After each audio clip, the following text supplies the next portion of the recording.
The Philadelphia Eagles' success of 2024 has yet again made the NFL reconsider their rules. We're going to get into why they're trying to fix a problem they don't have coming up next right here on the Locked On Eagles podcast.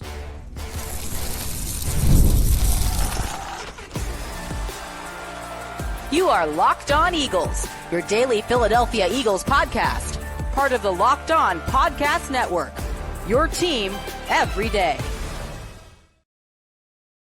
We thank you so much for making Locked On Eagles your first listen each and every day. Happy Memorial Day, everybody. Welcome into this Monday edition of the show. You can find us Monday through Friday on all podcast platforms and on YouTube as well. I'm your host, as always, Louis DiBiase. Thanks again for making us your first listen each and every day. We are right in the middle of the dead zone of the offseason. Not much going on around the NFL. So this week, we are going to start GOAT Week. We're going to rank our top 5 Eagles of all time at each position. We'll start today with the most important position in all of football, quarterback. Of course, we'll get into that later on. Is Jalen Hurts the GOAT? Has he supplanted Donovan McNabb? Where does Nick Foles end up on that list? Randall Cunningham, who's a surprise name on that list? We'll get into that later on in the show. But there is one little bit of news that I wanted to get into on this Monday.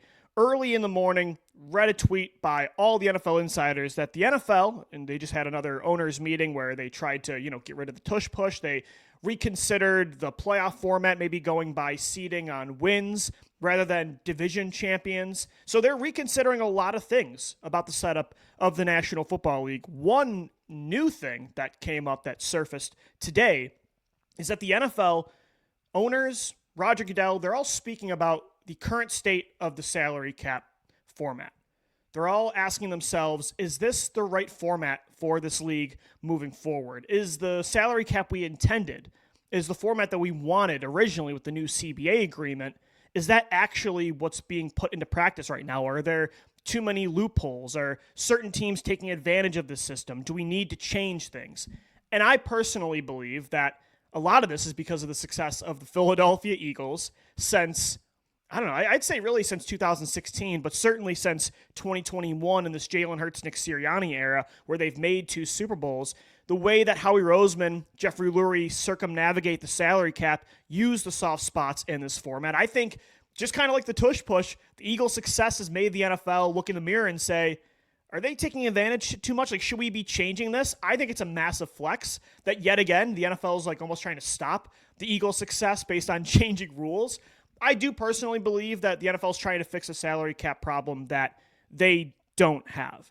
And I think what they're asking right now, what they're questioning, is similar to what the NBA has questioned over the last few years. When you look at the luxury tax era of basketball, it allowed a lot of cash-rich owners to say, I'm going to go over the cap, I'm going to pay this tax, it doesn't matter, and I'm going to bring in a super team of LeBron James, Dwayne Wade, Chris Bosh. I'm going to bring in a super team of Steph Curry, Klay Thompson, Draymond Green, Kevin Durant. In the NBA, Adam Silver, the entire league looked at that and said, this is a problem. We have a massive parity problem in basketball. There are only a couple teams a year that are competing for championships. Players, although I'm a big proponent of player empowerment, and I want players to have power in all these leagues, the NBA felt like it had gone too far, where the minute there was anything wrong about a franchise, LeBron James wants out, Anthony Davis wants out, Kevin Durant wants out, James Harden wants out. Like, this was the reality of basketball. And I do agree with the NBA's changes to their salary cap, to their league formats. I think those were necessary changes. And since then, since Kevin Durant, the post-Warriors Durant era, the NBA has had more parity than ever. And I think the rules have helped a lot of teams be able to compete and to build in different ways where you can now win again through the draft. You don't always have to lure the top stars in basketball. So I think the NFL is starting to question things in a similar way that the NBA did. But the NBA, they were justified in making those changes. They were justified in asking these questions long-term about the setup of their league. The NFL, I think, like I said, is trying to fix a problem that they just simply don't have. And sure, is this technically a soft salary cap compared to like the NHL where it's a hard cap? You cannot go over this amount of money that the league says you can spend. You have to get to a certain floor, but there's also clearly a ceiling. In the NFL, there's a ceiling. It's not the luxury tax era of the NBA where you can spend as much as you want in taxes and pay every player that you want if you are a cash-rich owner. It's a little harder than the NBA's cap, but at the same time, the Eagles have shown there are ways to get around it, right? Cash-rich owners in the NFL can backload contracts. They can use signing bonuses to lower cap hits by giving, players a lot of money up front. There's dummy years, void years in contracts you can use to spread out these hits. It's all about lowering the cap hit so teams can sustain their championship level core, a playoff level core, even after the vaunted giant quarterback contract. A lot of teams now in the NFL that have owners that are willing to spend cash, like a Jeffrey Lurie, who's willing to sell a percentage of his team to now get that cash up front and to use that to keep his Super Bowl core intact. A lot of those teams, even if they have a franchise quarterback they have to pay, they've found more success in sustaining that core, sustaining that level of dominance year after year after year. And the Eagles are one of those football teams. They paid Jalen Hurts, and yet last year had, I think, one of the most talented, deep, complete rosters in the history of the NFL. So the NFL might say, that's a problem. We don't want teams like the Eagles to be able to do that. My counter to that is, number one, everybody can do this. Every owner that's willing to spend money can do exactly what the Philadelphia Eagles are doing. So it's not like, it's kind of like the tush push. It's not something that only the Eagles can take advantage of, and it's not fair to everybody else. Yeah, there might be some owners that don't have as much money as Jeffrey Lurie. I think a lot of those teams are the ones that are maybe trying to get the NFL to reconsider their cap. But a lot of these owners just are not willing to spend cash up front. They have the money, but they're frugal. Winning isn't always the priority for every organization like it is for the Eagles, and some teams aren't willing to do what the Eagles are doing. And I don't think the Eagles should be punished because the rest of the NFL wants to save a buck. So that's kind of where I stand with it. And also, I don't think, if it's about parity and about getting more teams the ability to compete, I don't think that's really been an issue in the NFL like it was. I would say was, not is, in the NBA, because the NBA now, they fix their parity problem. If you look at football, outside of the Patriots and the Chiefs, what dynasties have we had in the last, 25 to 35 years? We really haven't had that. The NFL has pretty consistent turnover. There's new playoff teams every year. There's new championship contenders, it feels like, every season. I mean, just look at a team like the Washington Commanders. One pick can turn everything around for you. So, again, I think if this is about trying to balance the league, if that's what the change in the cap would be about, that's a problem you're trying to fix that you don't really have. So that's kind of where I see it.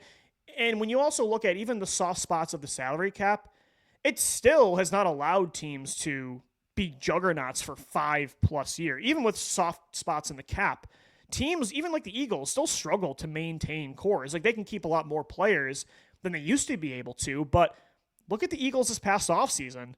They couldn't keep Milton Williams and Josh Sweat and Mekhi Becton and Darius Slay and C.J. Gardner-Johnson, and eventually prepare to pay Jalen Carter and try to trade for Myles Garrett. Again, there are soft spots in the cap. I think it's not a hard cap maybe the way they intended, but I don't think there is a massive issue in football. Every owner can do this. There is a lot of parity in football. Even with the current cap, structure, teams still cannot maintain super teams. There is not a super team problem in football. So I know the NFL is, they like to question things and reconsider, as they should, every single year if they're doing things the right way. I like that, but I personally don't think there's a salary cap problem. And I think a lot of this, too, is just the reality of inflation. And when you look at new TV deals, there's a lot more money in football than there's ever been. These owners are richer than they've ever been. So no, I don't think it should be a harder cap now where these owners get to save even more money and they have an excuse to not spend and to try to support their players and try to make sure their fans know that winning is a priority. I don't think there's a problem. Of course, maybe some people will say I'm biased because I'm a Philadelphia Eagles analyst and a Philadelphia Eagles fan, and they have used this cap structure to build a team that's won 2 Super Bowls and almost won a third in the last 8 years, under a decade. But again, everybody can do this. And I think there's a lot of parity in football. So I don't think it's a problem like it was in the NBA. So that's where I stand with that. The NFL did report today, or I should say insiders did report today, that the league is talking about that. So it'll be interesting to follow what happens. And if they take an NBA-like route, I think that would be unnecessary. All right, guys, coming up next right here on the Locked On Eagles podcast, we're going to start off GOAT week with the quarterback position. After a Super Bowl 59 win, should we consider Jalen Hurts the greatest quarterback in Eagles history? Has he jumped Donovan McNabb, Nick Foles, Randall Cunningham? We'll get into that and more coming up next right here on the Locked On Eagles podcast. This Monday edition of the Locked On Eagles podcast is brought to you by Monarch Money.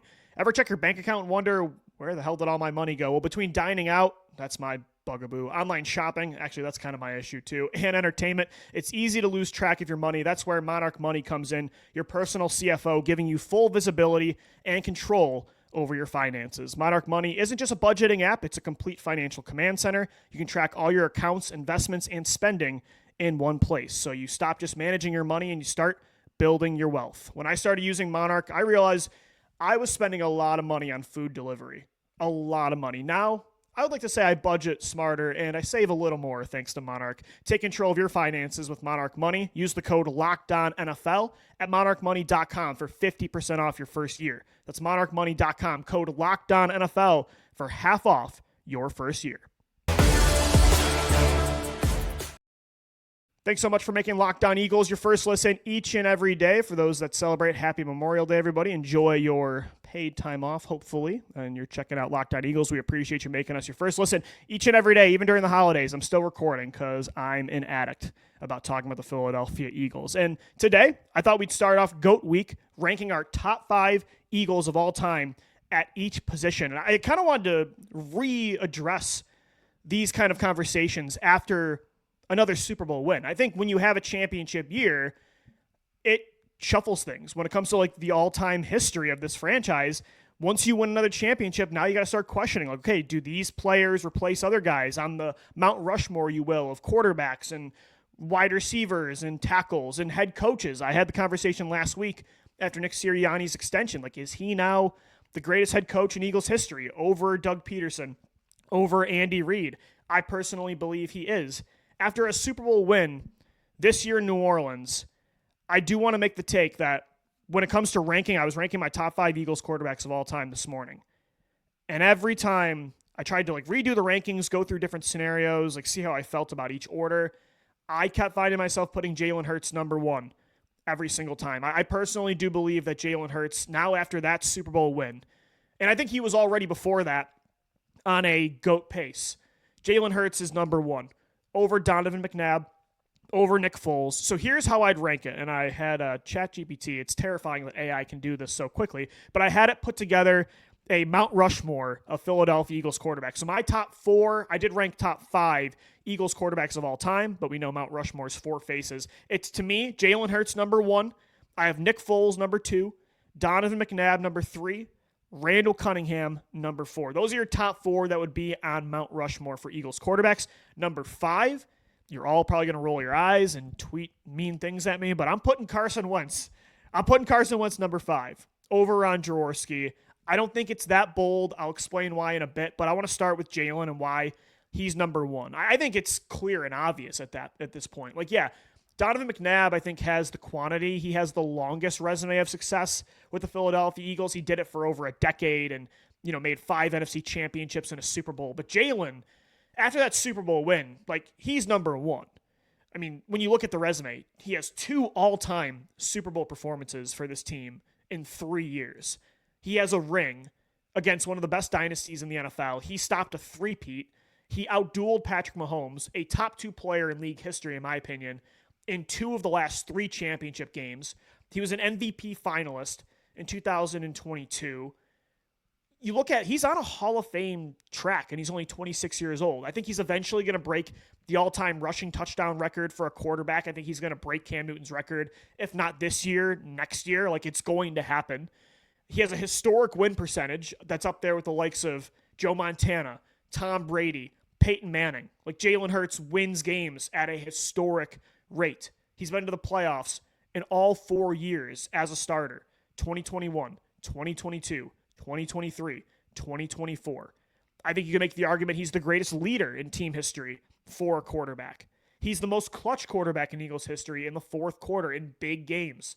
He's the most complete player, honestly, at this position, too, when you think about it. Like, for a while, the pocket passing wasn't there. The accuracy, the anticipation wasn't there. We knew he was an elite mobile quarterback. He was an elite deep ball passer. He was elite in the fourth quarter of games. He was an elite leader.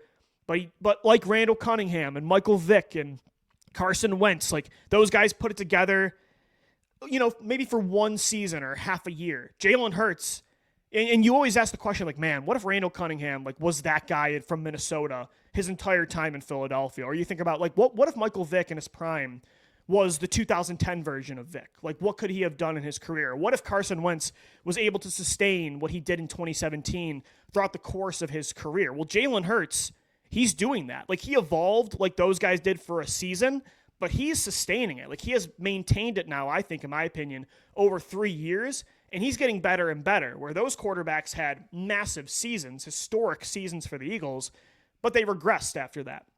Jalen has taken that step, and now I think when you look at that Super Bowl version of Jalen Hurts, that Kansas City just had no answers for. They'd throw a blitz at him, and he'd beat them with a out route over the middle. He would instantly get the ball out, throw with anticipation. They would try to blitz him in the middle, and they would surround him outside the pocket, and he'd find a way to escape through the A-gap and run for 20 yards and pick up a first down. You'd see the deep ball to Devontae Smith. That version of Jalen Hurts, I think, is the most complete Eagles quarterback that we've ever seen.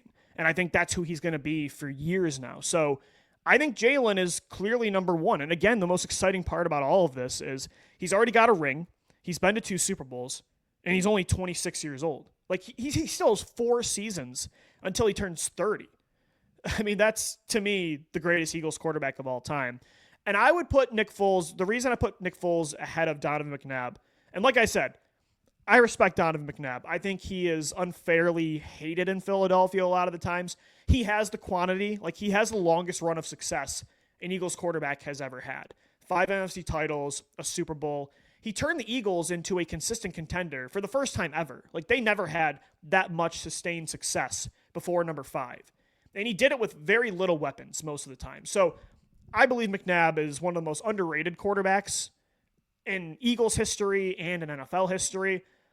But the reason I put Nick Foles ahead of him is a lot of the times I prioritize quality over quantity. Nick Foles finishing the job in Super Bowl 52, I think just that one thing that he did weighs more on a scale of accomplishments than everything McNabb did. You can combine all the playoff appearances, all the NFC title appearances, the Super Bowl. But what Nick Foles did, outdueling the greatest quarterback of all time in Tom Brady, who in that game had thrown for over 500 yards. It was a Super Bowl record for most passing yards in one game. Nick Foles was able to defeat that situation, that player, the GOAT, in a duel, in a 41-33 shootout of a Super Bowl. That one thing alone, to me, and to win the Eagles their first ever championship, to take over for a franchise quarterback, an MVP favorite, in Carson Wentz, to overcome that kind of pressure. And oh, by the way, beat the number 1 ranked defense in the NFC title in Minnesota, blow them out of the water.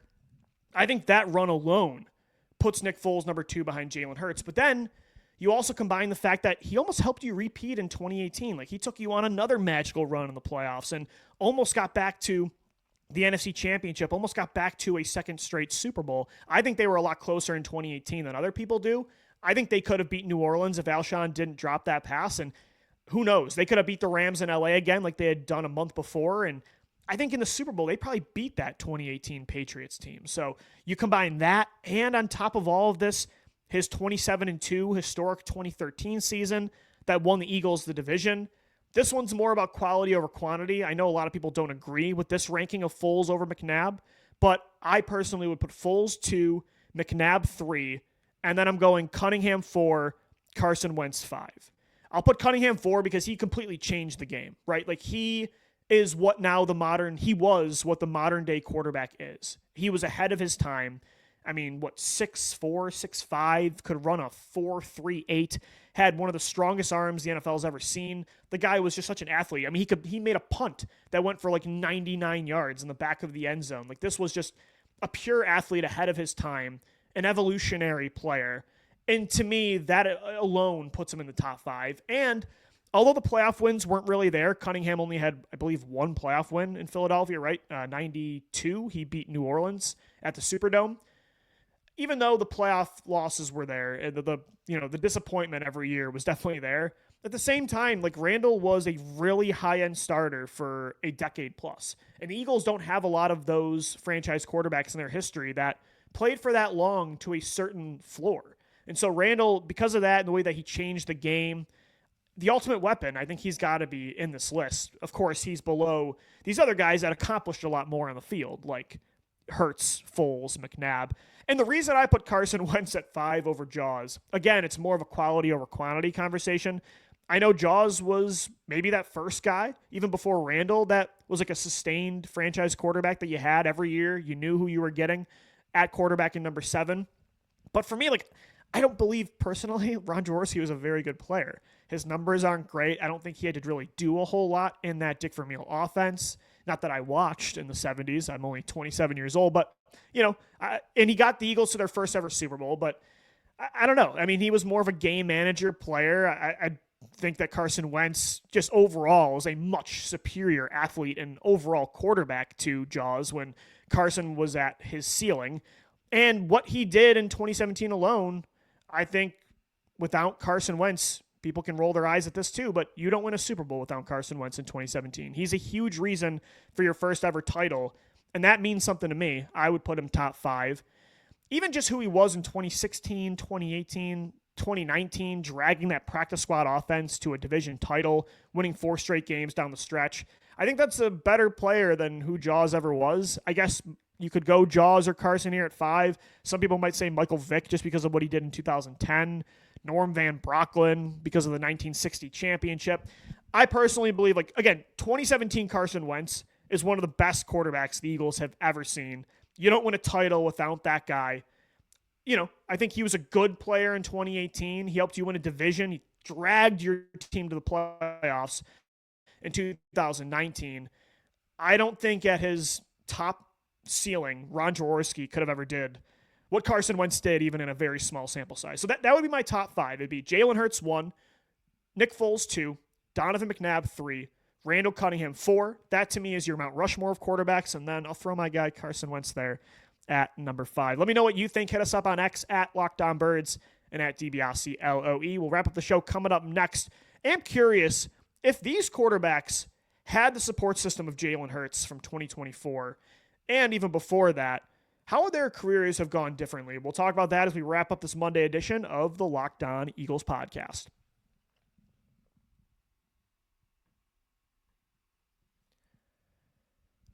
All right, guys, we're wrapping up this Monday edition of Locked On Eagles. Happy Memorial Day, everybody. It's GOAT Week. We are ranking our top 5 Eagles at every position, and today it was quarterback. Number 1, Jalen Hurts. Number 2, Nick Foles. Donovan McNabb comes in at 3, and Randall Cunningham at 4. That's my Mount Rushmore of Eagles quarterbacks. And then an honorary mention to round out the top 5, my guy Carson Wentz. I, again, don't believe you win a Super Bowl without Carson. He needed to get you home field advantage with that MVP season. Without home field advantage, the Eagles have to go to Atlanta. They have to go to Minnesota in the divisional round of the NFC Championship.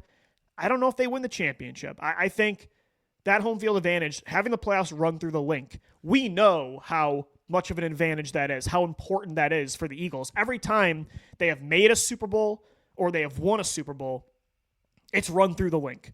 2024, 2022, 2017, 2004. When it runs through the link, it's very hard to stop the Eagles from getting to the biggest game of the season. So I think Carson deserves to be in the top 5. You could make the argument for Jaws. Again, no disrespect to Jaws. I think quarterbacks were different back then. He helped you make your first ever Super Bowl.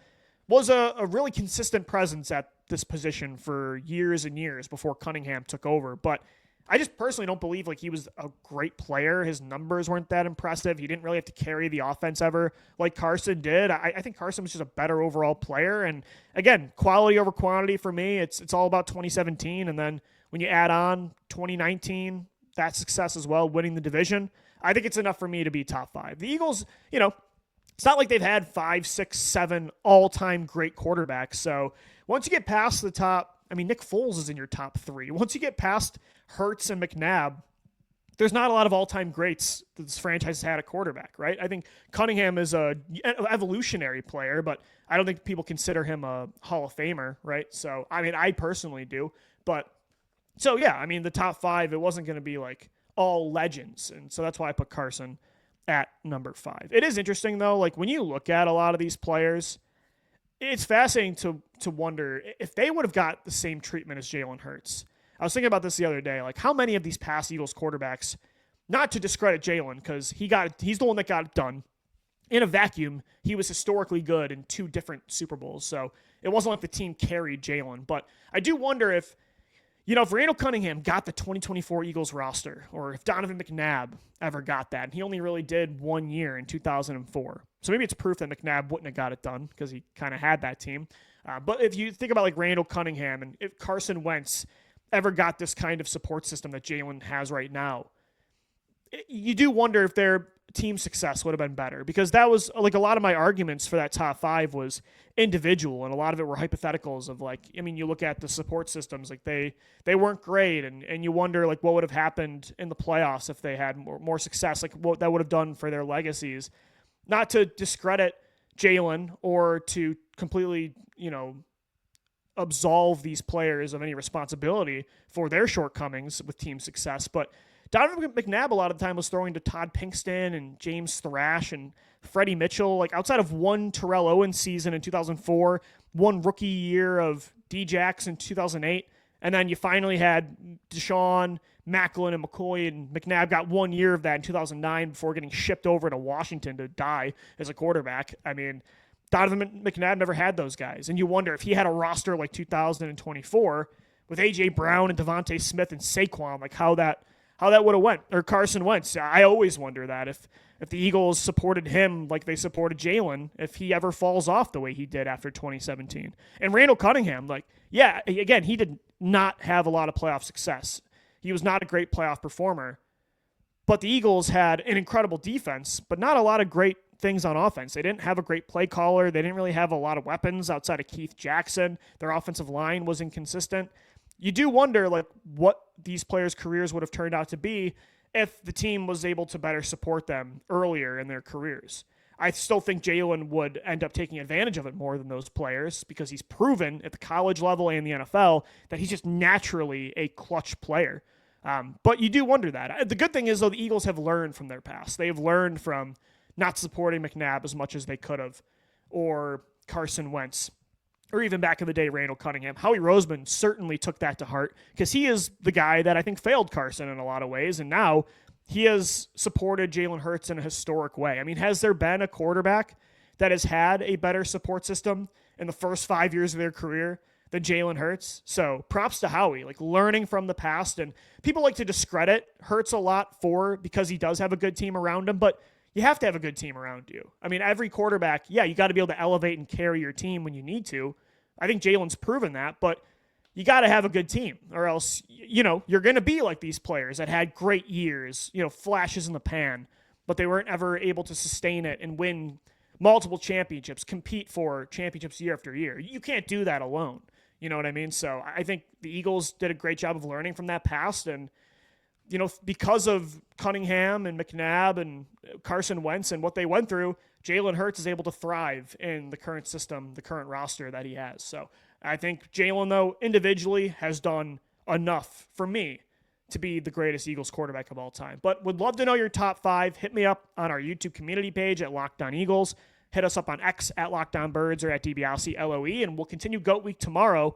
We're going to go with running back and wide receiver. So we appreciate you making Locked On Eagles your first listen each and every day. Happy Memorial Day, everybody. Enjoy your day. We'll see you tomorrow. Thanks as always for downloading, watching, and listening, and let's go Birds. Fly, Eagles, fly.